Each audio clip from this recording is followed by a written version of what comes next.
دنیا میں جب آپ کہیں سفر کرنے کو جاتے ہیں تو آپ نقشہ دیکھتے ہیں، اچھا پہلے ہم چلیں گے تو یہ شہر آئے گا، پھر یہ شہر آئے گا، پھر اس کے بعد وہ شہر آئے گا، اور پھر جب بالکل فلاں شہر آئے گا تو ہم منزل کے قریب ہوں گے. لیکن قیامت کے بارے میں ایسا کوئی نقشہ واضح نہیں ہے ہمارے ذہن میں. ہم آنکھیں بند کر کے اس سفر کو اختیار کرنے والے. تو سفر شروع کرنے سے پہلے ذرا دیکھ لیجئے، جان لیجئے کہ رستہ کہاں کہاں سے ہو کر گزرتا ہے. وہاں جانے سے پہلے اس کے حالات جاننا، وہ علم جو فریضہ ہے نا ہم پر جاننا، یہ اس میں سے ہے، کیونکہ اس سے ہمارا واسطہ پیش آنے والا ہے. تو آئیے توجہ سے سنیے. قیامت کی ابتدا نفخ صور سے ہوگی، یعنی سب سے پہلے صور پھونکا جائے گا، جس کے بارے میں رسول اکرم صلی اللہ علیہ وسلم کا ارشاد مبارک ہے، جناب اسرافیل علیہ السلام سور منہ میں لیے اپنی پیشانی جھکائے کان اللہ کے حکم پر لگائے ہوئے ہیں. جیسے ہی اللہ تعالی حکم دیں گے وہ سور پھونکنا شروع کر دیں گے اور قیامت کا آغاز ہو جائے گا.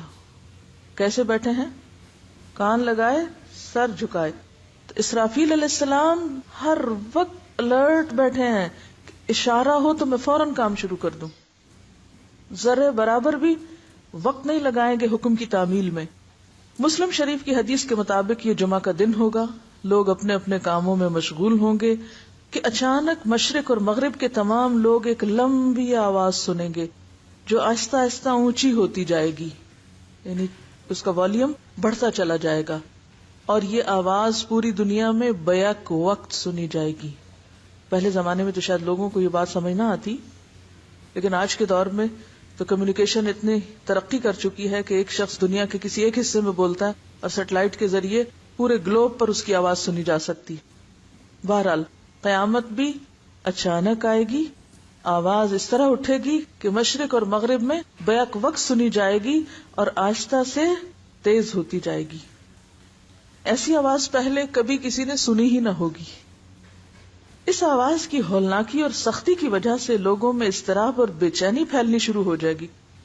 جب سور کی آواز بجلی کی کڑک کی طرح شدت اختیار کر جائے گی تب لوگ مرنا شروع ہو جائیں گے، کیونکہ انسان ایک خاص لیول سے اونچی آواز سن ہی نہیں سکتے، موت واقع ہو جاتی انسان کی.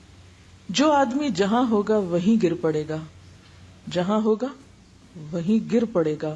جیسے جیسے سورہ اسرافیل بلند ہوتی چلی جائے گی ویسے ویسے نظام کائنات درہم برہم ہونا شروع ہو جائے گا.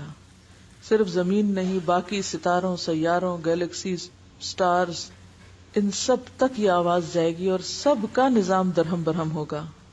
زمین آندھی میں ہچکولے کھانے والی قندیل کی طرح زلزلوں کی زد میں آ جائے گی. جیسے چراغ جلتا ہے نا تو اس کا جو شعلہ ہوتا ہے، ہوا چلے تو شعلے کو کیا ہوتا ہے؟ خوب ہلتا ہے. تو زمین بھی اس طرح ہچکولے کھائے گی، پوری زمین.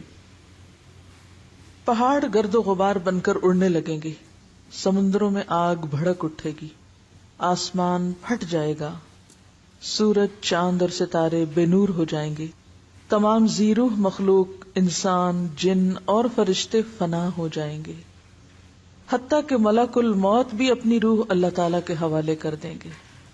ہر جاندار اور غیر جاندار چیز فنا ہو جائے گی، صرف ایک اللہ وحدہ لا شریک کی ذات ذوالجلال والاکرام باقی رہ جائے گی.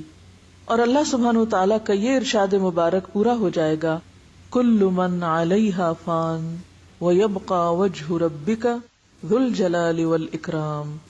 ہر چیز جو اس زمین پر ہے فنا ہونے والی ہے اور صرف تیرے رب ذوالجلال والاکرام کی ذات ہی باقی رہنے والی ہے.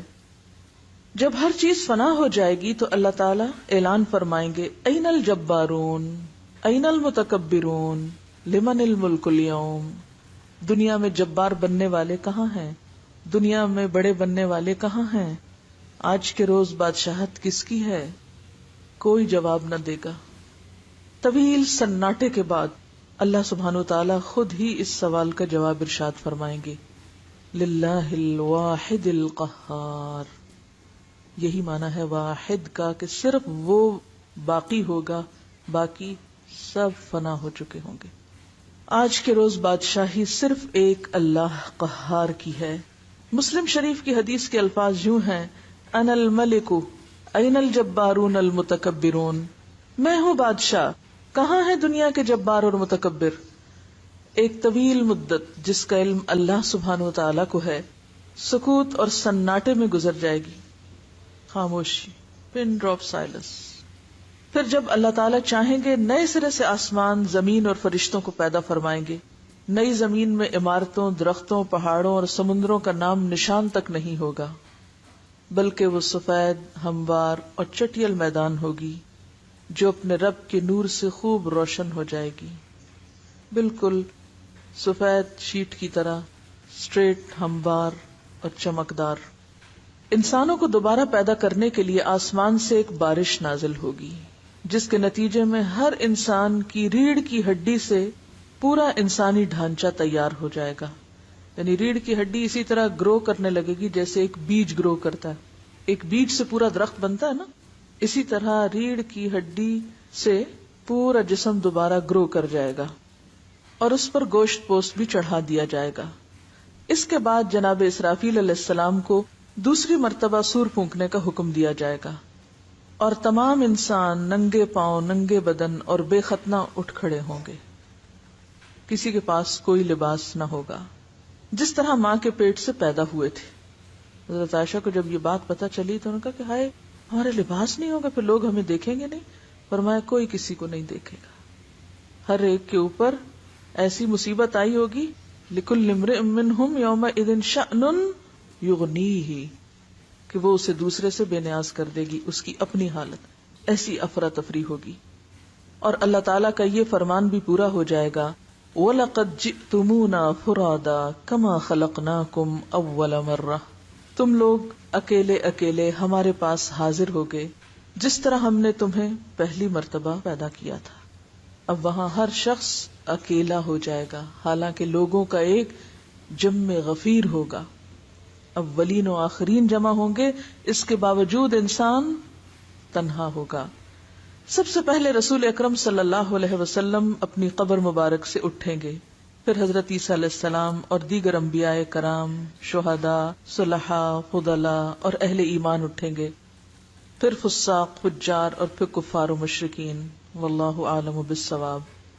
قبروں سے کافر، مشرک، فاسق اور فاجر لوگ اپنے اپنے اعمال کے مطابق اٹھیں گے. یعنی جب لوگ اٹھ رہے ہوں گے بغیر لباس کے تو ان کا حال کیا ہوگا؟ ہر شخص اپنے اعمال کے رنگ میں رنگا ہوا ہوگا. کوئی اندھا جو دنیا میں اندھا بن کے رہا، بغیر سوچے سمجھے زندگی بسر کی، کوئی بہرا جس نے حق سنا ہی نہیں یہاں، کوئی لنگڑا، کوئی چیونٹی کی شکل میں جو متکبر ہوں گے، کوئی سر کے بال اٹھے گا، یعنی سر نیچے ٹانگیں اوپر. کافر اس غیر متوقع زندگی کے مناظر دیکھ کر شدید خوف اور دہشت کی کیفیت میں مبتلا ہوں گے. تو یہ کیا؟ آپ ذرا سوچئے کہ اگر یکایک ایسا سین آپ کو نظر آئے تو حال کیا ہوگا؟ یہ کیا ہو رہا ہے؟ آنکھیں پتھرائی ہوئی ہوں گی، دل کانپ رہے ہوں گے، کلیجے منہ کو آئے ہوں گے. کوئی غم گسار اور مددگار نہ ہوگا، نہ ہی کوئی کسی دوسرے کی طرف دیکھنے یا دھیان دینے والا ہوگا. اہل ایمان بھی اپنے اپنے ایمان اور اعمال کے مطابق قبروں سے اٹھیں گے. شہید اپنی شہادت کے تازہ بہتے ہوئے خون کے ساتھ اٹھے گا. حالت احرام میں فوت ہونے والا حاجی تلبیہ پکارتے ہوئے اٹھے گا، لبیک اللہم لبیک کہتے ہوئے اٹھے گا. اہل ایمان کے لیے دوبارہ زندگی خلاف توقع نہیں ہوگی. ان کو پتا ہوگا کہ یہ ہمیں بتایا جا چکا ہے، ایسا تو ہونا ہی تھا. لہٰذا ان پر خوف اور دہشت کی وہ کیفیت طاری نہیں ہوگی جو کفار اور مشرکین پر ہوگی، کیونکہ ان کے لیے سب کچھ ان ایکسپیکٹڈ ہوگا. انہوں نے کبھی زندگی میں سوچا ہی نہیں، انہیں پتہ ہی نہیں تھا کہ یہ بھی ہونا ہے. تو قصوروار کون ہے؟ جن کے پاس یہ ساری معلومات ہیں اور وہ ان تک نہیں پہنچاتے. قبروں سے اٹھتے ہی ہر انسان پر 2 فرشتے مقرر کر دیے جائیں گے. اب آپ سوچئے کہ اٹھا ہوا شخص نمبر 1 اپنے عمل کے مطابق ہے، نمبر 2 بے لباس ہے، نمبر 3 دل کی کیفیت بھی عمل کے مطابق ہے، اور پھر ابھی اٹھ کے کھڑا نہیں ہوا کہ 2 فرشتوں نے آ پکڑا جو اسے میدان حشر میں پہنچا دیں گے. یاد رہے ملک شام کا علاقہ میدان حشر ہوگا. لوگوں کو اپنی اپنی قبروں سے اٹھ کے وہیں پہنچنا ہوگا. کوئی کہیں بھی مرا ہوگا، دفن ہوگا، وہاں سے سب چل کے وہاں پہنچیں گے. کفار میں سے جو لوگ اپنی قبروں سے اندھے اٹھیں گے وہ ٹھوکریں کھاتے گرتے پڑتے وہاں پہنچیں گے. جو لوگ چیونٹیوں کے جسم میں اٹھیں گے وہ لوگوں کے پاؤں تلے روندے اور کچلے جا رہے ہوں گے. جو سر کے بل اٹھیں گے وہ انتہائی ذلت اور رسوائی کے ساتھ یہ سفر طے کریں گے. بعض کافروں کو آگ ہانک کر میدان حشر میں لے جائے گی. کافر جہاں کہیں تھک کر رکیں گے آگ بھی رک جائے گی, جہاں چلیں گے آگ بھی ان کے ساتھ چلنا شروع کر دے گی. اب آپ خود سوچیں کہ آپ چل رہے ہوں اور پیچھے سے ایسی کوئی بلا آ رہی ہو تو کیسے رک سکتے ہیں؟ اہل ایمان بھی اپنے اپنے عقائد اور اعمال کے مطابق حشر میں پہنچیں گے. بعض لوگ پیدل پہنچیں گے, چل چل کے پیدل پہنچیں گے. بعض لوگ اونٹوں پہ سوار ہوں گے, کسی اونٹ پر ایک, کسی پہ دو, کسی پہ چار, حتیٰ کہ 10 آدمی بھی ایک اونٹ پہ سوار ہوں گے. ساری مخلوق چپ چاپ دم سادے ایک ہی ڈائریکشن پہ جا رہی ہوگی. کسی کو اونچی سانس لینے کی مجال نہ ہوگی کہ وہ ہا کر کے اپنے اندر کا غبار ہی نکال سکے. نہیں, اتنا خوف ہوگا. ہر آدمی کو احساس ہوگا کہ آج امتحان زندگی کا نتیجہ نکلنے والا ہے, آج میرا رزلٹ میرے سامنے آ رہا ہے, جو کچھ میں اب تک کرتا رہا. جب ساری مخلوق میدان حشر میں پہنچ جائے گی تو اعلان کیا جائے گا وَامْتَازُوا الْيَوْمَ أَيُّهَا الْمُجْرِمُونَ, مجرموں آج کے روز تم نیک لوگوں سے الگ ہو جاؤ, الگ الگ ہو جاؤ. پہلے سب اکٹھے ہوں گے, پھر سب کو الگ کر دیا جائے گا. سب لوگ الگ الگ گروہوں میں تقسیم کر دیے جائیں گے. غرض کے میدان حشر میں اہل ایمان کی جائے قیام الگ ہوگی, کافروں, مشرکوں, منافقوں, فاسقوں اور فاجروں کا ٹھکانہ الگ الگ الگ. وَامْتَازُوا الْيَوْمَ أَيُّهَا الْمُجْرِمُونَ. میدان حشر میں لوگ ننگے پاؤں اور ننگے بدن ہوں گے. سورج 1 میل کے فاصلے سے آگ برسا رہا ہوگا, سورج قریب آ جائے گا. زمین دہک رہی ہوگی, جسم سورج کی آگ میں جل رہے ہوں گے. زمین پر پاؤں رکھنے مشکل ہوں گے. تپتی دھوپ میں پاؤں رکھنا کتنا مشکل ہوتا ہے زمین پہ. دور دور تک کہیں سایہ نظر نہ آئے گا. لوگ اپنے اپنے عقائد اور اعمال کے مطابق پسینے میں شرابور ہوں گے. کسی کو ٹخنوں تک, کسی کو پنڈلی تک, کسی کو گھٹنوں تک, کسی کو زانوں تک, کسی کو کمر تک پسینہ آیا ہوگا. کوئی سینہ اور گردن تک پسینے میں ڈوبا ہوگا, سینے اور گردن تک پسینے میں. کفار اور مشرکین کو منہ میں پسینے کی لگام آئی ہوگی, یعنی منہ تک آ رہا ہوگا. بعض پسینے میں ڈبکیاں کھا رہے ہوں گے. بھوک اور پیاس کی شدت سے لوگوں کا برا حال ہوگا. بھوک, پیاس اور گرمی کی شدت کی حالت میں لوگ 50,000 سال تک کھڑے رہیں گے. تنگ آ کر اللہ تعالیٰ سے دعا کریں گے, یا اللہ ہمیں اس مصیبت سے نجات دلا, خواہ جہنم میں بھیج دے. دیکھیے جنت اور جہنم بعد میں ہے, لیکن میدان حشر میں بذات خود کھڑے ہونا ایک الگ مصیبت کی بات ہے. ہاں اگر آپ نیک ہیں, اچھے عمل کرنے والے ہیں, آپ کو عرش الہی کا سایہ نصیب ہو سکتا ہے, لیکن وہ ان لوگوں کو نہیں نصیب ہوگا جنہوں نے وہ عمل کیے ہی نہیں ہوں گے. اب یہ تو نہیں ہو سکتا نا ایک شخص نے کام کیا نہیں اور وہ کہے مجھے بھی وہ سایہ دے دو, میں بھی وہاں جانا چاہتا ہوں. آپ نے ٹکٹ لیا ہی نہ اور آپ کہیں مجھے بھی انٹر ہونا ہے. دنیا میں تو ایسا نہیں ہوتا, تو وہاں کیسے ہوگا؟ یہ طبرانی کی روایت ہے کہ جس میں آتا ہے کہ یا اللہ ہمیں اس مصیبت سے نجات دے, خواہ جہنم میں بھیج دے. یاد رہے آج سورج کا ہماری زمین سے فاصلہ 9,30,00,000 میل ہے. اس کے باوجود جون جولائی میں زمین اس قدر گرم ہو جاتی ہے کہ 1 منٹ کے لیے اس پر ننگے پاؤں کھڑے ہونا مشکل ہوتا ہے. تو سوچئے کہ اس روز پھر زمین کا حال کیا ہوگا جب سورج بھی اتنا قریب آ جائے گا. اب لوگ بے حد تنگ ہو رہے ہوں گے, لاچار ہو کر لوگ حضرت آدم علیہ السلام کی خدمت میں حاضر ہوں گے. عرض کریں گے اللہ تعالیٰ نے آپ کو اپنے ہاتھ سے بنایا, اپنی روح پھونکی, فرشتوں سے سجدہ کروایا, جنت میں جگہ دی, آج آپ ہمارے لیے سفارش کرا دیں کہ اللہ تعالیٰ حساب شروع کر کے ہمیں حشر کی تکلیف سے نجات دے. حضرت آدم فرمائیں گے آج میرا رب اس قدر غصے میں ہے کہ اس سے پہلے کبھی نہ ہوا اور نہ آئندہ ہوگا. تو سب سے زیادہ غضبناک اللہ تعالیٰ کس دن ہوں گے؟ حشر کے دن. نہ اس سے پہلے کبھی اور نہ اس کے بعد. وہ کہیں گے مجھ سے جنت میں اللہ تعالیٰ کی نافرمانی ہو گئی تھی, جس کی وجہ سے مجھے اپنی جان کی فکر ہے, لہذا میں سفارش نہیں کر سکتا, تم لوگ نوح علیہ السلام کے پاس چلے جاؤ. وہ نوح علیہ السلام کی خدمت میں حاضر ہوں گے اور اپنا مدعا بیان کریں گے. نوح علیہ السلام بھی یہی کہیں گے آج میرا رب اتنے غصے میں ہے کہ اس سے پہلے کبھی اتنا غصہ میں نہ آیا اور نہ اس کے بعد آئے گا. میں نے دنیا میں اپنی قوم کے لیے بد دعا کی تھی جس کے نتیجے میں وہ ہلاک ہوئی. آج مجھے اپنی جان کی فکر ہے, میں سفارش نہیں کر سکتا. تم ابراہیم خلیل اللہ کے پاس چلے جاؤ، وہ سفارش کریں گے۔ لوگ ابراہیم علیہ السلام کی خدمت میں حاضر ہوں گے اور عرض کریں گے آپ اللہ کے نبی اور اس کے خلیل ہیں، اپنے رب کے حضور ہماری سفارش کرا دیں۔ آپ دیکھ رہے ہیں ہماری کیا حالت ہو رہی ہے۔ ابراہیم علیہ السلام بھی وہی بات فرمائیں گے جو حضرت آدم علیہ السلام اور نوح علیہ السلام نے کہی تھی کہ آج میرا رب اس قدر ناراض ہے کہ اس سے پہلے کبھی اتنا ناراض نہیں ہوا اور نہ اس کے بعد ہوگا۔ میں نے دنیا میں 3 جھوٹ بولے تھے جس کی وجہ سے آج مجھے اپنی جان کی فکر ہے، کہیں اللہ تعالیٰ باز پرس نہ کر لیں، لہٰذا تم لوگ موسیٰ علیہ السلام کے پاس چلے جاؤ۔ لوگ موسیٰ علیہ السلام کی خدمت میں حاضر ہوں گے اور عرض کریں گے اللہ تعالیٰ نے آپ سے ہم کلام ہو کر سارے لوگوں پر آپ کو فضیلت دی، آپ دیکھ رہے ہیں ہماری کیا حالت ہو رہی ہے، آپ اپنے رب کے حضور ہماری سفارش کر دیں۔ موسیٰ علیہ السلام فرمائیں گے آج تو میرا رب اس قدر غصے میں ہے کہ اس سے پہلے کبھی ہوا نہ بعد میں ہوگا۔ میں نے دنیا میں ایک آدمی کو قتل کر دیا تھا جس کی وجہ سے مجھے اپنی جان کی فکر ہے، لہٰذا میں سفارش نہیں کر سکتا، تم لوگ عیسیٰ علیہ السلام کے پاس چلے جاؤ۔ لوگ عیسیٰ علیہ السلام کے پاس حاضر ہوں گے اور عرض کریں گے آپ اللہ کے رسول اور اس کا فرمان ہے اور اللہ کی روح ہیں، آپ دیکھ رہے ہیں ہماری کیا حالت ہو رہی ہے، اپنے رب سے ہمارے لیے سفارش کر دیں۔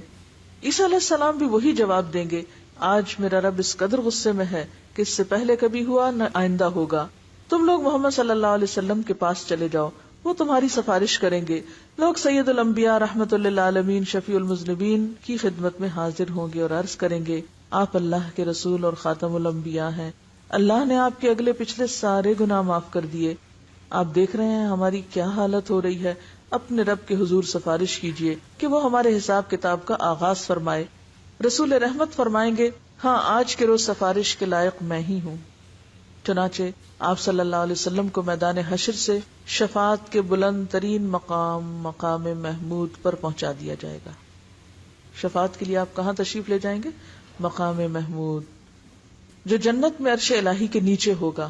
وہاں پہنچ کر آپ صلی اللہ علیہ وسلم اپنے رب کے حضور سجدے میں گر پڑیں گے اور اللہ تعالیٰ کی حمد و ثنا کریں گے۔ پھر جب اللہ تعالیٰ کا غصہ کم ہوگا تو اللہ تعالیٰ ارشاد فرمائیں گے اے محمد سر اٹھاؤ اور سوال کرو دیے جاؤ گے، سفارش کرو قبول کی جائے گی، یہی شفاعت کبریٰ ہوگی، یہی شفاعت کبریٰ ہے۔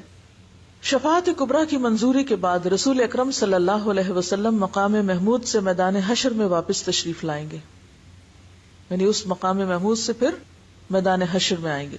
اس کے بعد حق تعالیٰ فرشتوں کی معیت میں میدان حشر میں نزول اجلال فرمائیں گے۔ اس کا ذکر قرآن میں کہاں آتا ہے؟ وَجَاءَ رَبُّكَ وَالْمَلَكُ صَفًّا صَفًّا۔ 8 فرشتوں نے اللہ تعالیٰ کا عرش تھام رکھا ہوگا، عدالت الہی قائم ہو جائے گی، ملائکہ، انبیاء، اولیاء اور صلحاء کو بطور گواہ طلب کیا جائے گا۔ وَأَشْرَقَتِ الْأَرْضُ بِنُورِ رَبِّهَا وَوُضِعَ الْكِتَابُ وَجِيءَ بِالنَّبِيِّينَ وَالشُّهَدَاءِ وَقُضِيَ بَيْنَهُمْ بِالْحَقِّ وَهُمْ لَا يُظْلَمُونَ۔ اب آپ دیکھیے کہ عدالت لگ گئی، امیجنیشن سے بھی کام لیجئے، آپ کہاں سے اٹھے تھے، کس حالت میں کہاں جا پہنچے، اور اب وہاں پر عدالت لگ گئی۔ کبھی عدالت جانے کا اتفاق ہوا ہو، کبھی ٹیلی ویژن پر دیکھا ہو کچھ منظر، تو ایک عجیب سی ہیبت ہوتی ہے۔ اب یہاں پر آپ دیکھیے کہ عدالت لگ چکی ہے، فرشتوں کو حکم ہوگا کہ وہ لوگوں میں ان کے نامہ اعمال تقسیم کر دیں۔ اب یہ جو ترتیب ہے کہ نامہ اعمال کب ملیں گے، ہم سمجھتے ہیں ہم وہ اٹھیں گے سو کے اور وہ جلدی سے کوئی لے آئے گا، یہ لے لو اپنی کتاب اور ہم اس کو بس لے کے چل پڑیں گے۔ یہ ترتیب نہیں پتا کہ کون سی چیز کہاں ملے گی اور کب کیا کام ہوگا، یہ ترتیب جاننا بے حد ضروری ہے۔ سب لوگ آ کھڑے ہوئے ہیں، اب فیصلہ ہونے لگا ہے۔ اس سے پہلے کیا کہا جائے گا؟ اعمال نامے اب تقسیم کر دیے جائیں۔ اہل ایمان کو سامنے کی طرف سے دائیں ہاتھ میں نامہ اعمال دیا جائے گا، کفار و مشرکین کو پشت کی طرف سے بائیں ہاتھ میں نامہ اعمال دیا جائے گا۔ اعمال نامے پہ نظر ڈالتے ہی ہر آدمی کے سامنے اس کی ساری زندگی کا کچا چٹھا سامنے آ جائے گا، جو کچھ اب تک آپ نے کیا ہے اور جو آئندہ زندگی میں موت تک کریں گے، وہ سارا کچھ اس کتاب میں لکھا ہوا ہوگا۔ سوچیں آپ کے دن اور راتیں کہاں گزرتی ہیں اور کیسے گزرتی ہیں۔ یہی البم ہے جس کی تصویریں کل آپ کے سامنے آئیں گی۔ بھولے بسرے ماضی کی ساری یادیں تازہ ہو جائیں گی۔ اہل ایمان کے روشن چہرے کچھ اور بھی روشن اور تر و تازہ ہو جائیں گے، اور وہ خوشی خوشی دوسروں کو اپنا نام اعمال دکھائیں گے. اب جان میں جان آئے گی. جب اچھے اچھے کام جن لوگوں نے کیے ہوں گے وہ فوراً شیئر کرنا شروع کر دیں گے. ہاں اقرؤ کتابیہ، لوگو آؤ میرا نام اعمال پڑھو. کیا واقعی ہمارے اعمال ایسے ہیں دنیا میں کہ جو ہم کہیں بھی رکھ سکتے ہو، کسی کو بھی دکھا سکتے ہو؟ اگر آج دنیا میں ہم ایسے کام کرتے ہیں نا جو ہم کسی کے سامنے نہیں کر سکتے، یہ کسی کو دکھا نہیں سکتے، تو یاد رکھیے قیامت کو بھی نہیں دکھا سکیں گے. اپنے آپ سے سوال کیجیے، کیا میرے عمل ایسے ہیں کہ میں دوسروں کو دکھا سکوں؟ وہ کتنے کام ہیں کہ جن کو کرتے ہوئے مجھے یہ ڈر لگتا ہے ہائی کسی نے دیکھ لیا تو پھر کیا ہوگا، کسی کو پتا چل گیا تو کتنی بےزتی ہوگی. ڈرتے بھی ہیں تو صرف دنیا کے لیے اور صرف دنیا کی حد تک، کبھی نہیں سوچتے کہ وہاں کیا بنے گا. کفار و مشرکین کے چہروں کی سیاہی میں کچھ اور اضافہ ہو جائے گا. اور چہروں کی سیاہی کے بارے میں پیچھے آیت پڑھ چکے نا آپ. جو لوگ تفرقہ بازی کا شکار ہوں گے اور جو حق آنے کے بعد بھی ضد اور عناد کا شکار رہیں گے، ذلت ان کے چہروں پہ چھا جائے گی. حسرت و ندامت سے وہ اپنے ہاتھوں کو چبائیں گے اور کہیں گے کاش میں اپنا نامہ اعمال نہ دیا جاتا. یا لیتنی لم اوت کتابیہ ولم ادری ما حسابیہ، کاش مجھے نہ پتا ہوتا یہ حساب کتاب کیا چیز ہے. کفار و مشرکین بار بار اپنے نامہ اعمال کو دیکھیں گے اور تعجب سے کہیں گے یہ کیسا عجیب و غریب نامہ اعمال ہے جس میں ہر چھوٹا اور بڑا عمل لکھا ہوا موجود ہے. یا ویلتنا ما لہذا الکتاب لا یغادر صغیرۃ ولا کبیرۃ الا احصاها. یہ کیا ہوا، کوئی بات بھی نہیں چھٹی، کوئی بات بھی. اعمال ناموں کی تقسیم کے بعد سوال جواب کا سلسلہ شروع ہوگا. اللہ تعالی جس جس سے چاہیں گے بغیر کسی ترجمان کے براہ راست سوال کریں گے. اللہ تعالی ڈائریکٹ پوچھیں گے. سب سے پہلے مشرکوں سے پوچھا جائے گا کہ انہوں نے شرک کیوں کیا. مشرک جواب دیں گے، انکار کریں گے، اللہ کی قسم کھا کے کہیں گے ہم نے تو کبھی شرک نہیں کیا. واللہ ربنا ما کننا مشرکین. شرک اس کائنات کا سب سے بڑا جھوٹ ہے. تو جھوٹے لوگ قیامت کے دن پھر جھوٹ بولیں گے کہ ہم نے تو ایسا کیا ہی نہیں. اللہ تعالیٰ کرامن کاتبین کو گواہی کے لیے بلائیں گے. جو فرشتے انہیں دیکھتے تھے یہ سب کرتے انہیں بلائیں گے. وہ مشرکوں کے شرک کی گواہی دیں گے لیکن مشرک پھر انکار کر دیں گے. شرک سے بھرپور کرامن کاتبین کا تیار کیا ہوا نامہ اعمال ان کے سامنے رکھا جائے گا. مشرکین اس سے بھی انکار کر دیں گے، وہ کہیں گے نہیں ہم نے یہ نہیں کیا. پھر اس دور کے انبیاء، علماء یا اولیاء کو گواہی کے لیے بلایا جائے گا تو وہ ان کے شرک کی گواہی دیں گے لیکن مشرک اس سے بھی انکار کر دیں گے. پہلے اللہ تعالیٰ کس سے پوچھیں گے؟ خود ان سے. ان کے انکار پر کس سے پوچھیں گے؟ کرامن کاتبین سے. ان کے انکار پر کس سے پوچھیں گے؟ یہ اتنا پوچھنے کی اور اس کی ضرورت کیا ہے؟ تاکہ انصاف کے تقاضے پورے کیے جائیں، حجت تمام کی جائے، کوئی یہ نہ کہہ سکے کہ نہیں ہم پہ تو ظلم ہو گیا. پھر وہ جگہ لائی جائے گی جہاں شرک کیا جاتا تھا، یعنی وہ بت، وہ زمین، وہ علاقہ جہاں لوگ جمع ہو کے شرک کرتے تھے وہ سامنے لایا جائے گا. یعنی زمین کی گواہی، وہ بھی مشرکوں کے خلاف شرک کی گواہی دے گی، وہ پھر بھی انکار کر دیں گے. اور اللہ تعالیٰ سے مخاطب ہو کر کہیں گے یا اللہ کیا تو نے اپنے بندوں کو ظلم سے پناہ نہیں دی؟ اللہ تعالیٰ فرمائیں گے ہاں میں نے اپنے بندوں کو ظلم سے پناہ دی ہے. مشرک کہیں گے آج ہم اپنی ذات کے علاوہ کسی دوسرے کی گواہی نہیں مانتے، یہ سارے جھوٹے ہیں، ہم کسی کی بات نہیں مانتے، ہم صرف خود ہی ہماری گواہی کافی ہے. اب وہ چرب زبانی کرنا چاہیں گے تو اللہ تعالیٰ ان کی زبانوں پہ مہر لگا دیں گے. الیوم نختم علی افواہہم، اور ان کے اعضاء کو بولنے کا حکم دیں گے. تب مشرکوں کے اعضاء گواہی دیں گے کہ ہاں واقعی یہ شرک کرتے تھے، اور یوں ان پر جہنم واجب ہو جائے گی. یعنی صرف زبان بند کر کے انسان کے جسم کو روح روح کھا لے تک بولیں گے یہ مجرم ہے. کیونکہ مشرک کسی کی گواہی ماننے کو تیار نہیں، وہ کہیں گے ہم صرف اپنی گواہی لاتے ہیں. اپنی گواہی منہ سے نہیں، اب عمل سے تمہارے اعضاء بتائیں گے اور اعضاء خلاف بولنا شروع کر دیں گے. مشرک اپنے اعضاء کو لان تان کریں گے کہ ہم تو تمہیں جہنم سے بچانے کی کوشش کر رہے تھے. جواب میں اعضاء کہیں گے جس اللہ نے تمہیں گویائی کی قوت دی اس نے ہمیں بولنے کا حکم دیا، ہم کیسے انکار کر سکتے تھے. انطقنا اللہ الذی انطق کل شیء. ایک منافق سے اللہ تعالیٰ سوال کریں گے کیا میں نے تجھے دنیا میں عزت، حکومت، اہل و عیال، مال و دولت نہیں دیا تھا؟ وہ عرض کرے گا کیوں نہیں یا اللہ، سب کچھ دیا تھا۔ اللہ تعالیٰ دوسرا سوال پوچھیں گے، کیا تجھے یقین تھا کہ قیامت آئے گی؟ اور اللہ تعالیٰ کے سامنے جواب دہی ہوگی۔ منافق کہے گا ہاں رب، مجھے پورا یقین تھا، میں نے تیرا کلمہ پڑھا، تیری کتاب پر ایمان لایا، تیرے رسول پہ ایمان لایا، نماز پڑھی، روزے رکھے، زکوٰۃ دی۔ یہ منافقین یہ سب کام کرنے والے ہوں گے۔ منافق اپنی تعریفیں کرنے میں پورا زور صرف کر دے گا، جیسے ہم دنیا میں اپنے نیک اعمال کو خوب خوب بیان کر رہے ہوتے ہیں۔ اللہ تعالیٰ ارشاد فرمائیں گے اچھا ذرا ٹھہرو، تم اپنی خوب صفائی بیان کر چکے، تعریفیں کر چکے، ذرا ٹھہر جاؤ، ہم کچھ اور گواہ لاتے ہیں۔ منافق اپنے دل میں سوچے گا میں نے تو مسلمانوں کے ساتھ مل کر نماز روزہ کیا، آج میرے خلاف کون گواہی دے گا؟ کسی کو نہیں پتا چلنے دیا میں نے کہ میں کون تھا، میں نے تو کسی کو پتہ ہی نہیں چلنے دیا، میرے خلاف کون؟ اللہ تعالیٰ اس کے منہ پہ مہر لگا دیں گے اور اس کی ران کو بولنے کا حکم دیں گے، یعنی ٹانگ کو کہیں گے بولو۔ چنانچہ اس کی ران، اس کے بدن کا گوشت، اس کے بدن کی ہڈیاں اور اس کے جسم کا رواں رواں اس کی منافقت کی گواہی دے گا۔ اہل ایمان سے سوال و جواب کا انداز مختلف ہوگا۔ ایک مومن آدمی کو اللہ تعالیٰ اپنے قریب بلا کر اس پر اپنا دامن رحمت ڈال دیں گے اور سوال کریں گے تو نے فلاں گناہ کیا تھا؟ یعنی ایک شخص ہے، ایمان والا ہے، لیکن انسان ہونے کے ناطے کیا ہوتا ہے، اسے غلطیاں ہوتی ہیں نا۔ ایک شخص ٹوٹ کے اللہ کو چاہتا ہے، قربانی کرتا ہے، مال کی، وقت کی، جان کی، ہر چیز کی، اس کے باوجود بھی غلطی ہوتی ہے نا، ہوتی کہ نہیں ہوتی؟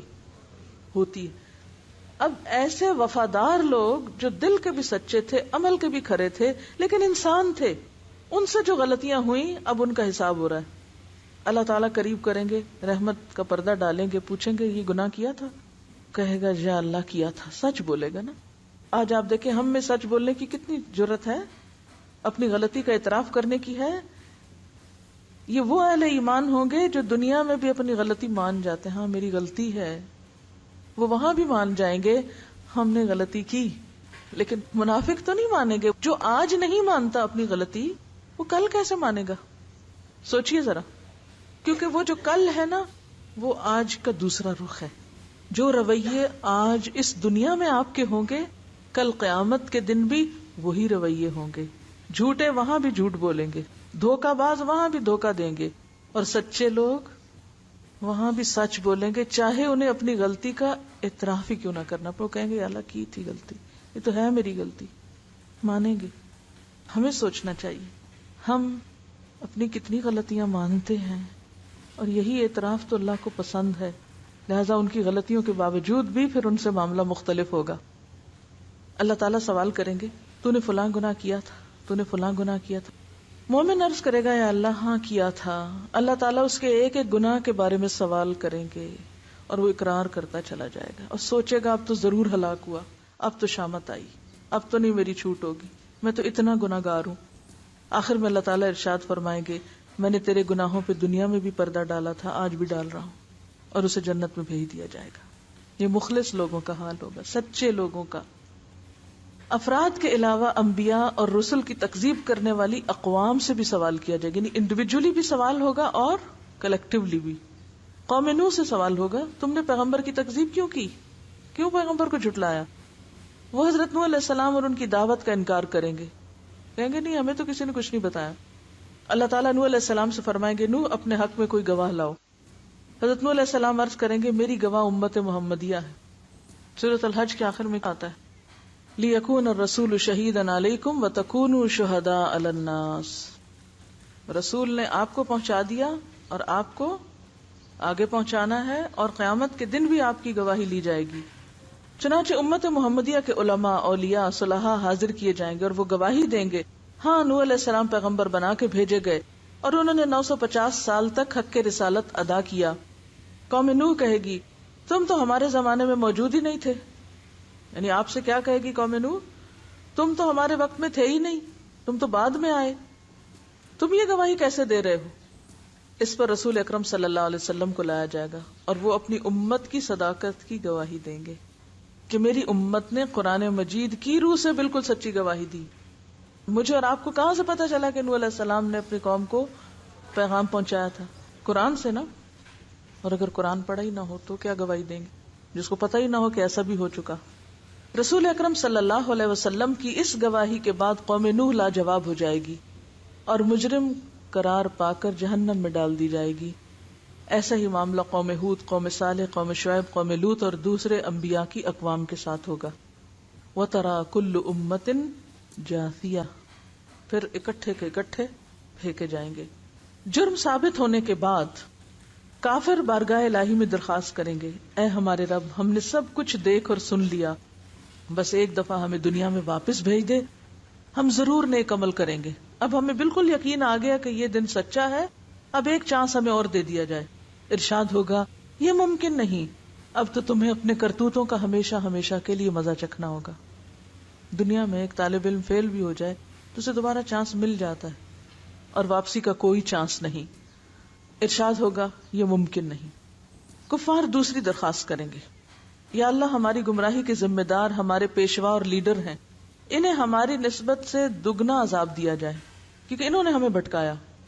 آج بھی آپ دیکھیں نا کہ لیڈرز جو غلط سلط سیدھا الٹا بتاتے ہیں، لوگ بغیر سوچے سمجھے، بغیر کسی دلیل کے، آنکھیں بند کر کے اندھے بہرے لوگوں کی طرح ان کے پیچھے چلتے ہیں۔ بڑے بڑے لوگ جو دنیاوی اعتبار سے انتہائی عقل مند، لیکن جب دین کا معاملہ آتا ہے تو کسی سے کوئی دلیل نہیں مانگتے، آنکھیں بند کر کے دوسروں کے پیچھے چلتے ہیں۔ ارشاد ہوگا، تمہارا یہ عذر بھی قابل سماعت نہیں۔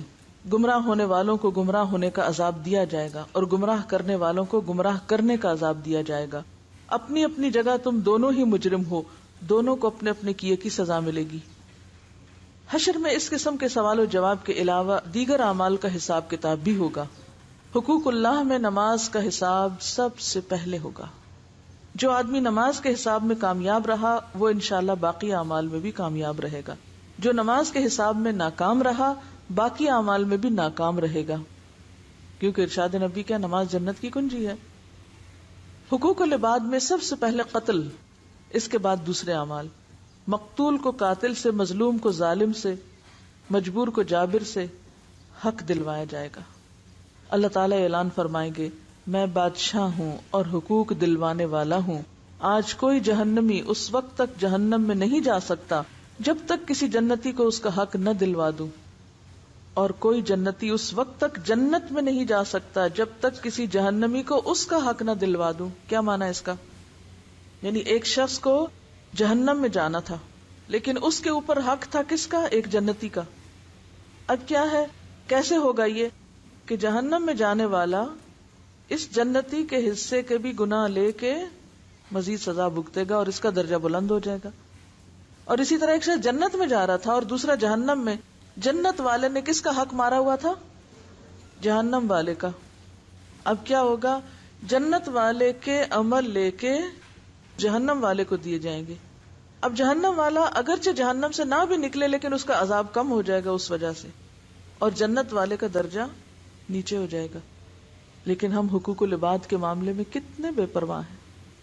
ہم سمجھتے ہیں جس کا مرضی مذاق اڑا لیں، جس کی مرضی غیبت کر لیں، جس کو چاہیں ذلیل کر دیں، جس کے ساتھ جو زیادتی چاہیں کر لیں، ماں باپ کا کہنا نہ مانیں، ان کی کوئی عزت نہ کریں، بہن بھائیوں کا کوئی خیال نہ کریں، تو کوئی فرق نہیں پڑتا۔ کیا ہوگا؟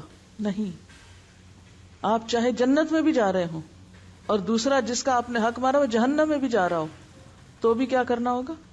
اس کو اس کا حق دینا ہوگا۔ حقوق کا معاملہ بہت سخت معاملہ ہے، معمولی نہیں ہے۔ چھوٹے سے چھوٹے ظلم اور معمولی سے معمولی زیادتی کا حق بھی اللہ تعالیٰ حقدار کو دلوا کے چھوڑیں گے۔ اگر ہمیں یہ احساس ہو جائے تو میں سمجھتی ہوں ہماری ساری زندگی لوگوں سے معافی مانگتے ہی گزر جائے کہ میں نے تمہارے حق میں اگر کچھ بھی کیا ہو تو پلیز معاف کر دو، اور معافی مانگنے سے پہلے تو ہم یہ خیال کریں کہ ہمارے سے کسی کو تکلیف ہی نہ پہنچے۔ کتنے کانشیس ہو جائیں، کتنے محتاط ہو جائیں۔ یہ ساری زیادتیاں اور ظلم صرف اس وقت ہوتے ہیں جب ہمیں خدا کا خوف نہیں ہوتا، آخرت کے حساب کا فکر نہیں ہے۔ ہم سمجھتے کوئی بات نہیں، اس نے بھی تو یہ کیا تھا۔ اگر کسی نے پیلو کی ٹہنی کے برابر کسی کا حق غصب کیا ہوگا، پیلو کی ٹہنی جیسے ایک مسواک ہوتا ہے، اتنا سا بھی اگر کسی کا حق مارا، یعنی آپ نے کسی کی مسواک چوری کر لی مثلا، اسی بات سے سمجھے، بغیر اس کی اجازت کے وہ لے کے آپ غائب، یا کسی کی بے عزتی کی ہوگی، تو اللہ تعالیٰ اس کا بدلہ بھی دلوائیں گے۔ اگر کسی نے کسی جانور پر ظلم اور زیادتی کی ہوگی، جانور پہ، کسی بلی کو بھوکا رکھا، کسی اور جانور کو ستایا، اس جانور کا بدلہ بھی اللہ تعالیٰ لے کر چھوڑیں گے۔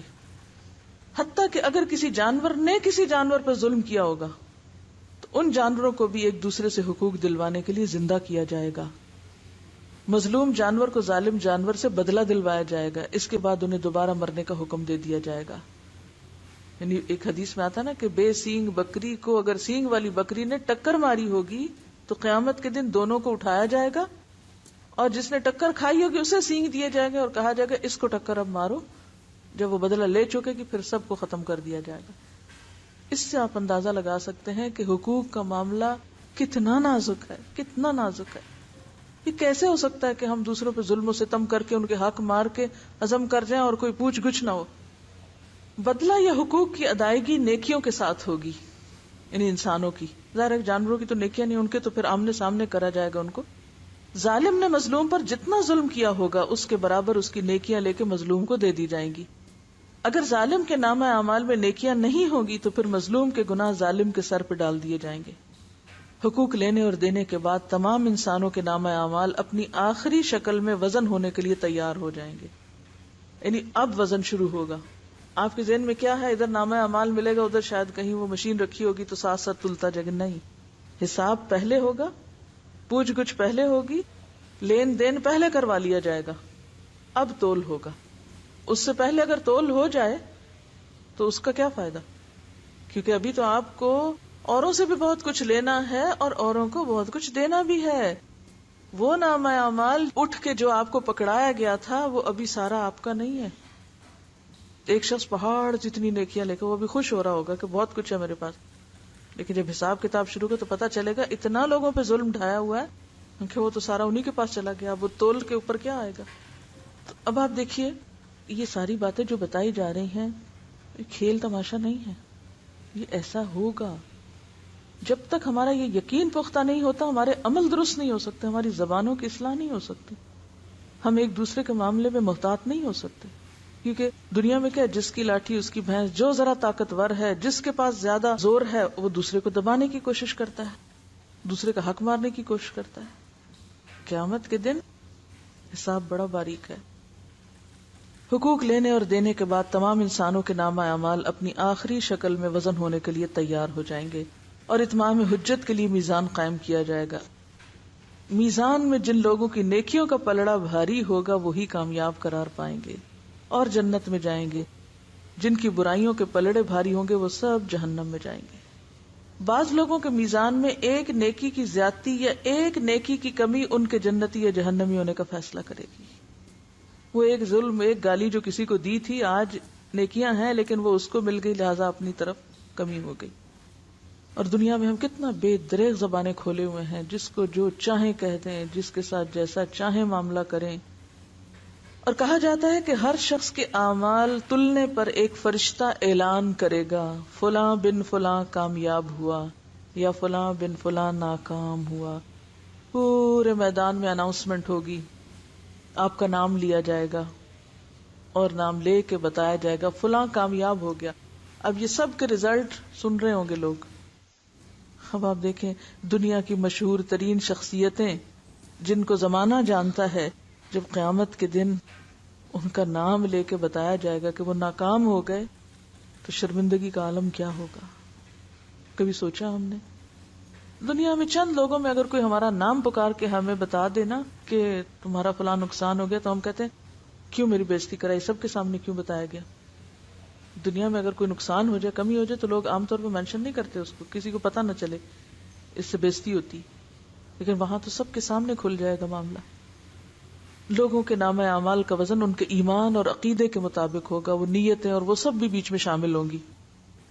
کفار، مشرکین، مرتدین اور منافقین کے ڈھیروں نیک اعمال کا وزن ذرہ برابر بھی نہیں نکلے گا. لا نقیم لہم یوم القیامت وزنا. عالی شان اعمال، اتنا وزن نہیں. کیوں؟ اللہ کے لیے نہیں کیے تھے وہ کام، تو دنیا میں تعریف کے لیے ویسے ہی شوق میں کیے. جبکہ ایک مومن آدمی کے نامہ اعمال میں 99 رجسٹر گناہوں سے بھرے ہوئے ہوں گے. اللہ تعالیٰ کے سوال کے جواب میں وہ اپنے گناہوں کو اعتراف کرے گا. اللہ تعالیٰ فرمائیں گے کہ اس کے اعمال میزان میں تولے جائیں. نیکیوں کے پلڑے میں ایک چھوٹا سا کاغذ رکھ دیا جائے گا جس پر کلمہ توحید ہوگا. وہی کلمہ توحید اس کے گناہوں سے بھرے 99 رجسٹروں پہ بھاری ہو جائے گا. اور وہ جنت میں چلا جائے گا. اب اس حدیث سے بعض لوگ کیا سمجھتے ہیں وہ جو کلمہ ہم نے پڑھ لیا ہے وہ کافی ہے اور وہ باقی حساب کتاب کے مرحلوں کو بھول جاتے ہیں.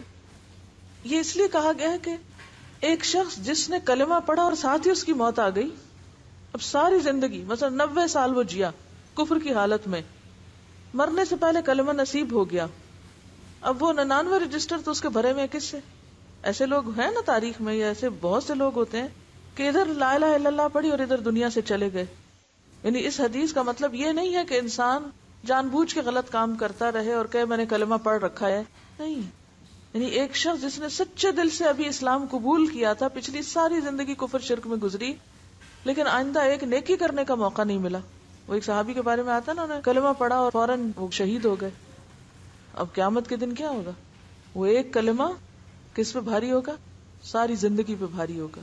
کیونکہ ہوتا یہ ہے کہ لا الہ الا اللہ کا سچے دل سے کہنا پچھلے سارے گناہوں کو واش آؤٹ کر دیتا ہے، صفائی کر دیتا ہے.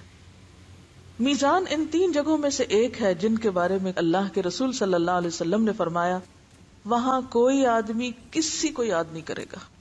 جب نیکیاں اور بدیاں تل رہی ہوں گی نا، کوئی کسی کو یاد نہیں کرے گا، نہ اس کی مدد کرے گا، نہ اس کے کام آئے گا. اگر کسی آدمی کی ایک نیکی میزان میں کم ہو گئی تو سارے حشر میں، یعنی میدان حشر میں، کوئی بھی اسے ایک نیکی دینے کے لیے تیار نہیں ہوگا. ایک نیکی کا سوال کوئی تیار نہیں. نہ باپ، نہ بیٹا، نہ بیٹی، نہ بیوی، نہ کوئی یار دوست، نہ پیر مرشد، سب ایک دوسرے سے دور بھاگیں گے. یوم یفر المرء من اخیہ. سب سے آخری اور مشکل ترین مرحلہ صراط کا ہوگا. سب سے آخری اور مشکل ترین مرحلہ صراط کا. ہر آدمی کو پل صراط سے گزر کر ہی جنت میں جانا ہوگا. پل صراط بال سے باریک تلوار کی دھار سے زیادہ تیز جگہ ہے جسے جہنم کے اوپر رکھا جائے گا. برج ہے جو جہنم کے 2 کناروں کے اوپر ہوگا اور لوگوں کو اس سے گزرنے کا حکم دیا جائے گا. اب اس کو پاس کرو. گزرنے سے پہلے پورے میدان حشر میں ہر طرف مکمل تاریکی اور اندھیرا چھا جائے گا. اب آپ دیکھیے لوگ اوپر آ رہے ہیں اور اتنے میں کیا ٹوٹل ڈارکنیس. کبھی آپ کسی ایسے خطرناک جگہ پہ جا رہے ہیں اور اچانک اندھیرا ہو جائے، روح فنا ہو جاتی بندے کی. اب تو ہلاکت میں کوئی دیر ہے ہی نہیں. ہر آدمی کو اس کے عقیدے اور اعمال کے مطابق صراط سے گزرنے کے لیے نور دیا جائے گا. اب ہر ایک کا اپنا اپنا نور، اپنی اپنی روشنی. بالکل ایسے ہی نا جیسے لائٹ جاتی ہے تو ہر گھر میں اپنی روشنی جلائی جاتی ہے، تو اس میں فرق ہوتا ہے نا ہر روشنی میں ایک سے دوسرے میں. بالکل قیامت کے دن پل صراط پر بھی ہر بندے کی روشنی فرق ہوگی. اہل ایمان کو 2 نور کی مشلیں دی جائیں گی، بعض کو 1 دی جائے گی. ایمان والوں میں سے بھی بعض کو 2 اور بعض کو 1 روشنی. بعض لوگوں کو ٹمٹماتے چراغ کی روشنی دی جائے گی، یعنی ہل رہا ہوگا اس کا شعلہ. حتیٰ کہ سب سے کم درجہ اس شخص کا ہوگا جس کے پاؤں کے انگوٹھے پہ روشنی ہوگی، یعنی بس وہ نیچے سے ہلکی ہلکی روشنی دیکھ کے چل رہا ہوگا. اہل ایمان پل صراط سے گزرتے ہوئے اللہ تعالیٰ سے دعا مانگیں گے، یعنی جو ہی لائٹ جائے گی وہ کیا مانگنے لگیں گے؟ ربنا اتمم لنا نورنا واغفر لنا انک علی کل شیء قدیر. اے ہمارے پروردگار، ہمارا نور آخر تک قائم رکھ، ہمیں بخش دے، بے شک تو ہر چیز پہ قادر ہے. بعض اہل ایمان بجلی کی تیزی کے ساتھ پل صراط عبور کر لیں گے، بس جو ہی قدم رکھا لمحوں میں دوسری طرف. بعض ہوا کی تیزی کے ساتھ جیسے اڑتے ہوئے جا رہے ہوں، بعض تیز رفتار گھوڑوں کی طرح، بعض اونٹوں کی رفتار سے، بعض دوڑتے ہوئے پیدل انسان کی طرح، بعض لوگ عام چال سے چلتے ہوئے، بعض سست رہوں گے، چلا ہی نہیں جائے گا، بعض گرتے پڑتے ٹھوکرے کھاتے زخمی ہو کر عبور کریں گے. پل صراط کے دونوں طرف خود کار کنڈے ہکس لگے ہوئے ہوں گے، آنکڑے جن کو کہا جاتا، دونوں طرف ہکس ہوں گے جو اللہ تعالیٰ کے حکم کے مطابق بعض لوگوں کے چلنے میں صرف رکاوٹ ڈالیں گے. وہ جا رہے ہوں گے، آگے بیریئر آ جائے گا اور رکنا پڑے گا. بعض لوگوں کو پل کے اوپر ہی بار بار گراتے رہیں گے، یعنی نیچے تو نہیں جائیں گے، اوپر ہی گرتے رہیں گے. بعض لوگوں کو صرف زخمی کر دیں گے، یعنی چل رہے ہوں کہ آ کے یک لگے گا تو زخمی ہو جائے گا انسان. بعض کو کھینچ کے جہنم میں گرا دیں گے، جیسے وہ ایک ہوتا ہے نا کہ اٹھا کے نیچے. کچھ لوگ چند قدم ہی چلیں گے تو انہیں جہنم میں گرا دیا جائے گا، ابھی رکھیں گے پاؤں تو وہ نیچے. بعض لوگ کچھ فاصلہ طے کر لیں گے اور پھر نیچے. بعض لوگ آدھا فاصلہ طے کرنے کے بعد گرائے جائیں گے، بعض پل پار کرنے کے قریب ہوں گے تو گرا دیے جائیں گے. کئی لوگ ساری زندگی اچھے کام کرتے رہتے ہیں، آخر میں ایسے غلط کام کر جاتے ہیں. اب وہ سارا رستہ تو اچھا پار کر لیا، جب وہ بالکل مرنے کے کنارے تھے ایسا غلط کام کیا کہ وہ گئے. تو یہ جو مختلف معاملے ہوں گے مختلف لوگوں کے ساتھ، یہ ان کے زندگی کے جو اعمال یا طریقے ہوں گے اس کے عکاس ہوں گے. جو یہاں کر رہے ہیں وہی وہاں نظر آ رہا ہوگا. انسان کے اعمال صالحہ صراط پر نہ صرف یہ کہ نور مہیا کریں گے بلکہ اس کی حفاظت بھی کریں گے. روایتوں میں آتا ہے کہ قربانی کے جانور سواریوں کا کام دیں گے. کہتے ہیں نا کہ عظموا ضحایاکم فانها علی الصراط مطایاکم، یعنی مضبوط جانوروں کی، یعنی اپنے پلے ہوئے جانوروں کی قربانی کرو کیونکہ صراط پر وہ تمہاری سواریاں ہوں گے، یعنی اسٹرانگ جانور ہوں. مریل سے جانور مت قربان کرو اللہ کے راستے میں، الا یہ کہ بندے کو توفیق نہ ہو، وہ الگ بات ہے. لیکن اگر اپنا دل میں ایمان ہے تو پھر اور بات ہے. صراط سے گزرنے کا منظر اتنا ہولناک ہوگا کہ کسی کی زبان سے کوئی بات نہ نکلے گی. وہ جو دعا پڑھیں گے نا وہ تو روشنی ختم ہوتے ہی پڑھ لیں گے. اب جب چلنا شروع کریں گے تو کوئی بولے گا نہیں، صرف انبیاء کی زبان سے یہ الفاظ سنائی دیں گے، رب سلم رب سلم. باقی لوگ نہیں بولیں گے یا اللہ بچا لے یا اللہ بچا لے. صراط سب سے پہلے رسول اکرم صلی اللہ علیہ وسلم اور آپ کی امت عبور کرے گی، بعد میں دیگر انبیاء اور امتیں عبور کریں گی. صراط عبور کرنے کے بعد تمام اہل ایمان قنطرہ جو پل صراط کا آخری حصہ ہوگا، جنت میں داخلے سے پہلے کی جگہ، اس پہ روک لیے جائیں گے. سب اہل ایمان، جن مسلمانوں کے درمیان کوئی غلط فہمی یا گلا شکوہ یا غصہ اور ناراضگی ہوگی وہ دور کی جائے گی، دل دھوئے جائیں گے وہاں سب کے. وَنَزَعْنَا مَا فِي صُدُورِهِم مِّن غِلٍّ، یہ وہاں ہوگا عمل. جب سارے اہل ایمان مکمل طور پر پاک اور صاف ہو جائیں گے تب انہیں جنت میں داخل ہونے کی اجازت دی جائے گی، کیونکہ جنت خبیث لوگوں کی جگہ نہیں ہے. رسول اکرم صلی اللہ علیہ وسلم جنت کے دروازے پر تشریف لائیں گے، دروازہ کھلے گا، آپ اپنی امت سمیت جنت میں تشریف لے جائیں گے. جنت میں داخل ہونے کے بعد آپ کو اپنی امت کی فکر لاحق ہوگی. آپ اپنی امت کا حال پوچھیں گے، کیا سب آ گئے؟ معلوم ہوگا کہ بہت سے امتی تو جہنم میں گر پڑے ہیں، امتی جہنم میں گر پڑے ہیں. آپ صلی اللہ علیہ وسلم اللہ کے حضور سجدے میں گر پڑیں گے، اتنا غم ہے آپ کو اپنی امت کا. سجدے میں گر پڑیں گے، اللہ کی حمد و ثنا کر کے سفارش کی اجازت طلب کریں گے کہ اللہ اجازت دے کہ میں ان کے لیے شفاعت کروں. طویل مدت سجدے میں گزارنے کے بعد حکم ہوگا، اے محمد صلی اللہ علیہ وسلم جاؤ، آپ کی امت میں سے جن کے دل میں جو کے دانے کے برابر ایمان ہے انہیں نکال کر جنت میں لے آؤ. رسول اللہ صلی اللہ علیہ وسلم فرشتوں کو لے کر اپنی امت کے برگزیدہ افراد کے ساتھ جہنم کے کنارے تک جائیں گے اور فرمائیں گے اپنے اپنے اعزاء و اقارب اور اپنی اپنی جان پہچان کے لوگوں کی نشانی بتاؤ تاکہ فرشتے انہیں نکال لائیں. دیکھیے کیسا منظر ہوگا نا. چنانچہ ایسے لوگ جن کے دل میں جو کے دانے برابر ایمان ہوگا جہنم سے نکال کر جنت میں لے جائے جائیں گے. اس وقت آپ صلی اللہ علیہ وسلم کی امت اہل جنت کا 1/4 ہوگی، 1/4، چوتھا حصہ. آپ کی سفارش دیکھ کر دیگر انبیاء بھی اپنی امتوں کی سفارش شروع کر دیں گے. امت محمدیہ کے شہداء، علماء، اولیاء اور صلحاء کو بھی شفاعت کی اجازت دی جائے گی. وہ بھی اپنے اپنے عزیزوں رشتہ داروں کو پہچانیں گے اور انہیں سفارش کر کے جہنم سے نکلوائیں گے. رسول اکرم صلی اللہ علیہ وسلم جنت میں واپس پہنچ کر پھر امت کے بارے میں سوال کریں گے، اب میری امت میں سے کتنے جہنم میں باقی ہیں؟ آپ کو بتایا جائے گا کہ ابھی تو 1000 کی تعداد میں ہیں. آپ پھر سفارش کے لیے سجدے میں گر پڑیں گے. اذن شفاعت ملے گا کہ آپ کی امت کے وہ افراد جن کے دل میں چیونٹی یا رائی کے دانے برابر ایمان ہے انہیں بھی نکال لاؤ. اور رائی دانے برابر ایمان کس میں نہیں ہوتا؟ جو برائی کو برائی نہ جانے. آپ صلی اللہ علیہ وسلم حسب ثابت امت کے علماء، اولیاء، صلحاء کو لے کے جہنم کے کنارے پہنچیں گے. رائی کے برابر ایمان والوں کو جہنم سے نکال کے جنت میں لے جائیں گے. تب آپ کی امت اہل جنت کے 1/3 برابر ہو جائے گا، تیسرا حصہ ہو جائے گی.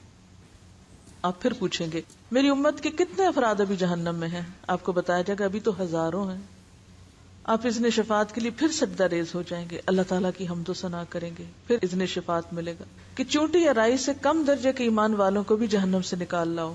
اذن شفاعت ملنے پر آپ پھر فرشتوں کے ساتھ اپنی امت کے علماء، فضلاء اور اولیاء اور صلحاء کے ساتھ جہنم کے کنارے پہنچیں گے اور امت کے ان سارے لوگوں کو وہاں سے نکلوائیں گے جن کے دل میں رائی سے کم ایمان ہوگا. تب آپ کی امت اہل جنت کی آدھی تعداد کے برابر ہو جائے گی، نصف. چوتھی مرتبہ پھر نبی صلی اللہ علیہ وسلم ان لوگوں کے لیے اذن شفاعت طلب کریں گے جنہوں نے ساری زندگی میں صرف ایک بار لا الہ الا اللہ پڑھا ہوگا، صرف ایک بار، اور کچھ نہیں کیا ہوگا.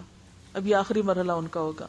اللہ تعالیٰ فرمائیں گے میری عزت، عظمت اور جلال و کبریائی کی قسم جس نے لا الہ الا اللہ کہا ہے اسے میں خود جہنم سے نکال لوں گا.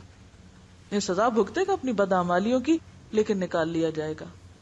آخر میں اللہ تعالیٰ خود ان لوگوں کو جہنم سے نکال کر جنت میں داخل فرمائیں گے جنہوں نے لا الہ الا اللہ کہا ہوگا. جنتی لوگ اس آخری گروہ کو اتقاء الرحمن کہیں گے، یعنی رحمان کے آزاد کردہ.